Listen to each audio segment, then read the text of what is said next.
back to another week of LifePoint students online. And just welcome back to our King of Hearts series. This is actually the fifth and final lesson in this series. So before we jump in and kind of close all of this out, just a couple quick announcements and a reminder. First, the reminder is that, remember, we are meeting here in person for youth gathering every Sunday night here at the church, 6:30 to 7:30. And now, with the exception of last week, we had this series online, just like this is online, but we also had an in-person gathering at a house, and we had a great time, fun, fellowship, and we do plan to have some more of those before it gets too cold. So if possible, we'll definitely try to have that done. And if you didn't join us for this one, that's okay. Feel free to join us at the next one. But in all of these situations, if you're able, please come in person Sunday nights and let's have fun and fellowship together. But more than anything, let's study the Word together. So two other announcements. On October 16th, here at the church, we are having, that's a Friday, we are having a acoustic worship night outside. We're shutting down the street in front of the church. Just bring your own chair and join us for some great worship outside. We're also going to have some popcorn and some cider. So come on out and have an enjoyable time. And then also Sunday, October 25th, following second service, so around 12 or so, we're having another tailgate party. So come and join us for the service, worship together, hear the message. Then come on out, and we'll have hamburgers, hot dogs, and somebody's even making a giant vat of chili, so don't miss out on that. And even with all of that, feel free to bring your own stuff with your family. Make some side dishes, just pop open in your trunk, maybe even cook on your own grill. That's what a tailgate party is about. So you feel free to do what you think works best for you and your family or group or whatever. Just come on out. We'd love to see you. All right, announcement portion is over. Done. We're not going to talk about it anymore. Let's talk about Samuel. So today's lesson and the fifth lesson and the final lesson in the King of Hearts series is we're talking about the King's voice and what that sounds like and how we listen for it, or maybe what it says to us when we're actually listening. But we're coming from 1 Samuel 28:18 and 1 Samuel 12:24. So the big idea today is the real focus of our talk is we obey God's voice by being able to grow on our own, but not doing life alone. And that's really a very important distinction, and that we're going to really hammer home at the end of everything, is that, again, we have to choose to grow on our own, but we don't live life alone. We don't do the whole thing of life alone. But a short recap, if you forgot about last week, is that we talked about identity a little bit, and how Saul found his identity from people and how their opinions of him and their adulation of him or lack of. And Jonathan was willing to let go of his identity in the eyes of the people, growing up being Saul's son, being the king's son, the prince, yada yada. He was willing to let all that go. And David shows us what God can do through us when we believe we are who God says we are. Now, again, I would put Jonathan right there with David in terms of that, because why was he so willing and so quick to let go of this image that people? Because he didn't really buy into the image, and so getting rid of it was really not that hard for him. So I think Jonathan, just much like David in the same manner, really saw himself as God saw him. So, and I say that because I always think David gets all the attention and Jonathan gets very little. Oh, sure, people say Jonathan was a great buddy, but it's more than that, So, all right, I'll get off my soapbox. We also talked about symptoms of identity crisis: anger, jealousy, paranoia, manipulation. These symptoms are things that show up in our lives when we no longer find our identity in just Christ. So you remember the parable of the wise man and the poor man, or the foolish man. The foolish man built his house upon sand. Well, we do that with our identity sometimes. We are building our own identity up on sand, which is the opinions and thoughts of people, which are always changing, always fluctuating, and really very conditional. Because as people, this is an old word, we're very fickle. Sometimes we're fair weather friends, yeah, and yet all that can come crumbling down, and then, which we saw with Saul, and then boom, identity crisis. Who am I if I'm not the baseball player? Who am I if I'm not the football player? Who am I if I'm not the video gamer? And so on and so forth, and you get the point. But that kind of leads us now to today's lesson. So let me set the scene for us. The prophet Samuel, who served as God's voice for Saul, dies. Following Samuel's death, the circumstances go downhill, or go down the drain for Saul. Okay, so they didn't really always get along in life, but Samuel dies, and I think Saul really, that's really all that kind of kept Saul anywhere near normal, if that can be the word. And so with the death of Samuel, Saul's downward spiral continues to just get worse and worse. And so he responds in desperation by going to a medium or someone who interacts with the dead. Now, we're going to talk a little bit more about that whole situation, but we're still kind of setting the scene here. So this is how desperate Saul has gotten. He no longer wants to seek wisdom and counsel from the creator of all things. He would rather talk to maybe a dead person, if he can, who he never listened to in life, right? So Saul has the medium to bring up Samuel from the dead. And again, like we said, Saul didn't really want to listen to the voice of God, Samuel, when he was alive. But sure, I'll try to listen to him now that he's dead. And then the interesting thing is that Samuel does appear. So we're talking about this story from a couple of angles here. First of all, you may not be aware that this happened. Most people kind of gloss over or jump over this section of the Bible. And some people don't like the possibility that Samuel was brought up by this medium. So let's actually break this down a little bit. First, Saul seeks a medium. They were outlawed by Saul, actually. And they were outlawed by Saul because God told him to rid the nation of Israel of this practice, this false practice. And the fact that Saul then went to one is part of the story. But I'll leave you to read it. But a medium is one who speaks with the dead. The Bible actually calls this particular story, if you were to turn in your Bible, you would find it's called the section it's under is called the Witch of Endor. So let's be very clear. Endor is not just a name from Star Wars, but a town actually located near the Philistine city or stronghold that was near Saul at the time. So it's an actual place, more of a Philistine kind of village, town, whatever. Some call this medium a witch. Well, the Bible sometimes uses that term. But the Bible also, more than anything, calls someone trying to communicate with the dead a necromancer, or someone who practices necromancy. This is still a practice today.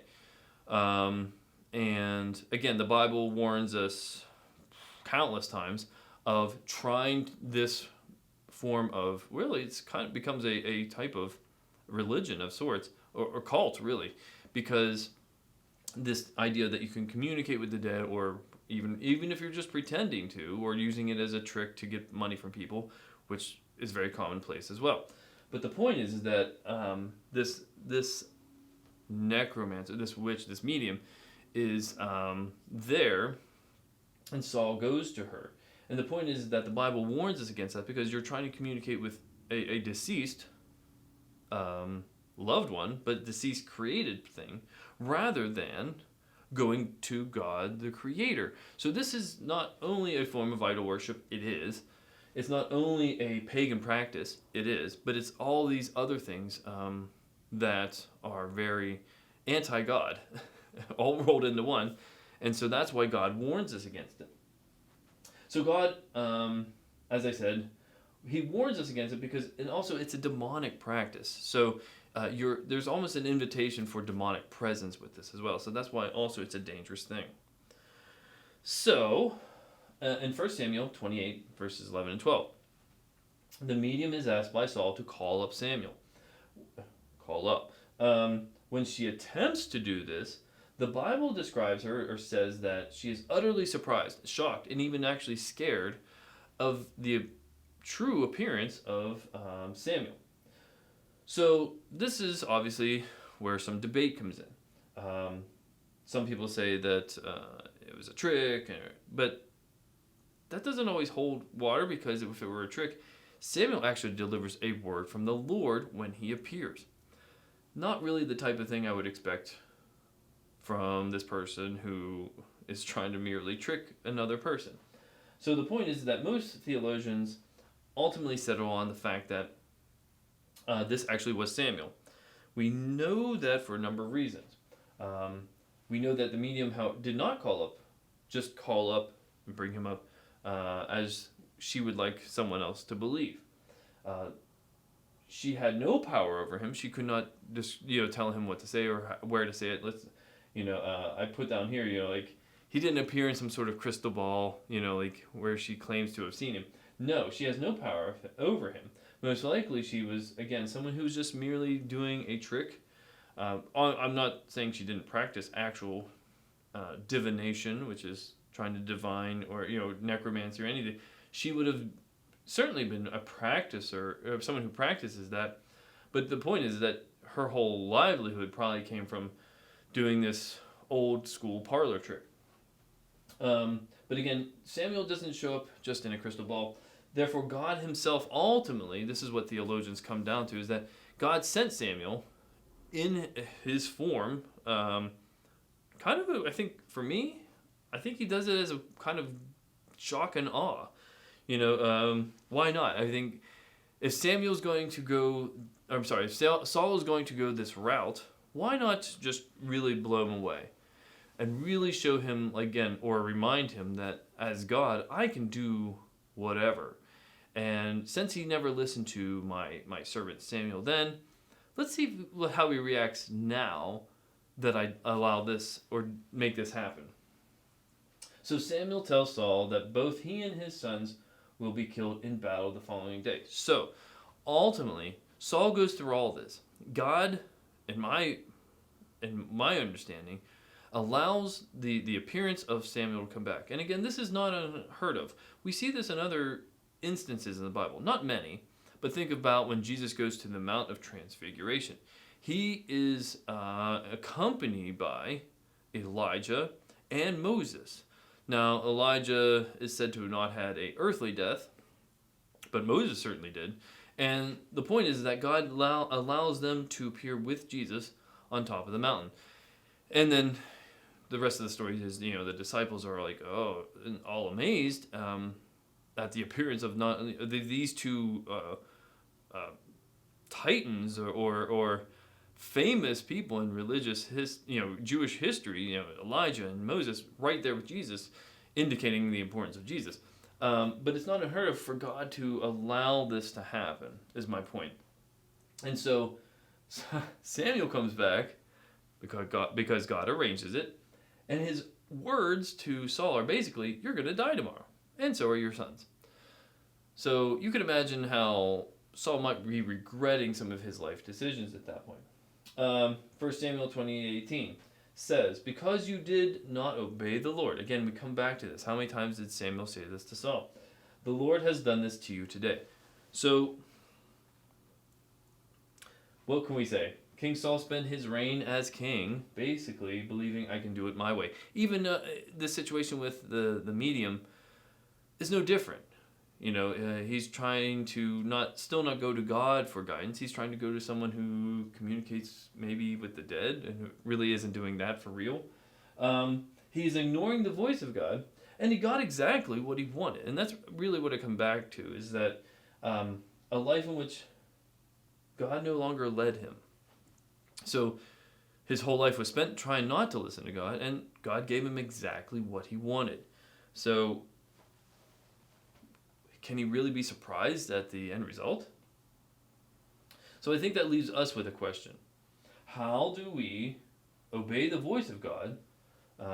Saul clearly showed us what not to do, but that doesn't necessarily tell us what we need to do when it comes to striving to obey the voice of God in our daily life. Okay, so we look at a great example of what not to do, but that doesn't necessarily tell us the actual steps, right? So let's talk about that. That comes really to our main point for the day, which is we need to be able to grow on our own, but we can't do it alone, right? So let's break this out into two parts. And the first part is in order to obey the voice of God on a daily basis, we need to be able to grow on our own. So let's talk about that. Grow on our own. Growing in your faith is an individual decision. So choosing to read the Bible every day, choosing to be in prayer every day are just two major steps that you could decide to do or be disciplined to do every day. Just like if you're a runner, a sport, if you played a sport, it doesn't matter what sport, you would have to be disciplined to go out and practice. Hit the ball in tennis, hit the ball in baseball, throw the ball in basketball, football, kick the ball, whatever. The point is that in all of these, you have to be out there and put in the time and the practice. Our faith is no different, and you have to be disciplined enough to do it and be willing to do it, and you would see the benefits of that if you did it consistently. So growing in our faith is a personal, individual decision. No doubt about it. And we need to make the decision if we want to grow in our faith as we listen to God's voice. So by being in God's word, we will hear him more clearly. 2 Timothy 1:7 puts it this way. For God has not given us a spirit of fear and timidity, but of power, of love, and of self-discipline. And again, that idea of self-discipline is that we have the ability to take the time that God has given us each day and carve out a space. And in doing so, we would see benefit from that. And that's not something someone can force you into doing. As a youth pastor, I have on countless occasions encouraged a group or an individual to be in the Word, to study it, and to do it over not just a month. I mean, try for a month, sure. See what works, what doesn't work. Is this time better than that time? Sure. Experiment as to where you can actually be consistent. That's fine, but my encouragement has always been, and I know other pastors who have done this even in their messages, be in the Word and see how that helps you grow in your faith. But that leads us to our second thing. We cannot, and we have to come to this realization, that we cannot grow alone. So, yes, we have to make personal decisions. I have to decide to be in the Word. I have to decide not to go to this place because I know that it has a negative effect on me. I have to be good about and choosing not to be around these people, right? Because they have a negative effect on me. But I can choose to be around these folks, right, who are trying to grow in their faith as well. So our relationship with God is about togetherness. And this is kind of the point I'm getting at. The enemy, the devil, wants to isolate you. He'd rather fight you one-on-one than in a group. So what that means is you might be with a crowd of people, but that doesn't mean you're together with them. You may be alone physically, mentally, emotionally, spiritually, and that's when the enemy strikes. So if we put ourselves in negative positions with negative people, even though we may not recognize it at the time, might clearly be, and yet that's when the enemy strikes.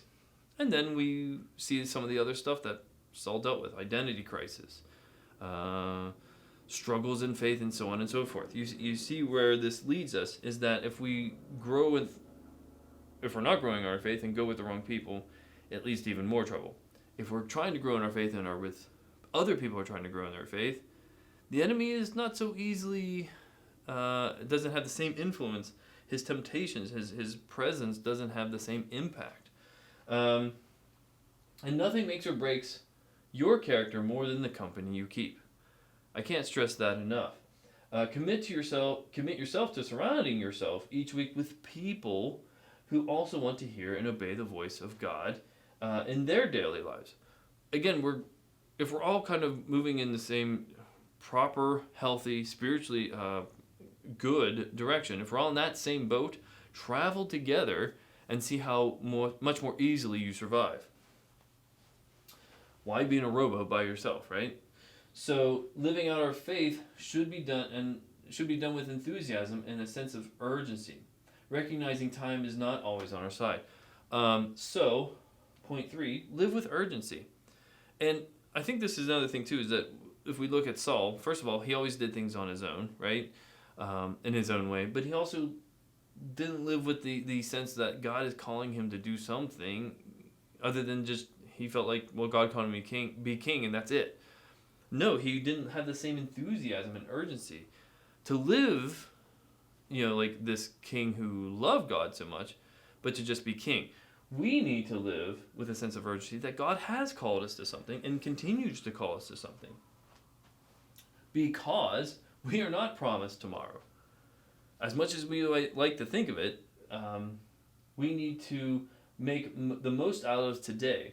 So in other words, live for what's important today, grow and live in our faith today. There's a few more todays, hold on.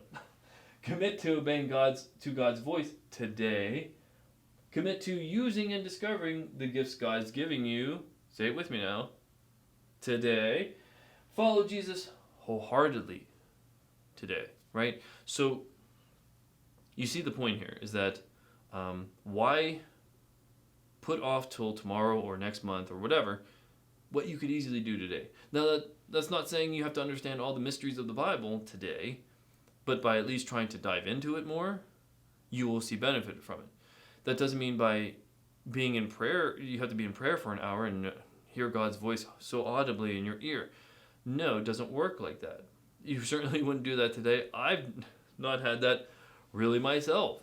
But I have felt direction from God because I was willing to listen.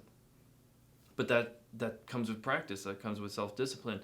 And the point is that you may not arrive to this perfect spot each and every day. But if you're putting yourself in a place today to that where that might happen, you still will feel a greater connection, a greater sense of growth in your faith, and therefore might be more prepared to live for God today, wholeheartedly. We can live our relationship with God differently than King Saul. I mean, that's not a high bar there. Remember the words of Samuel early in the story.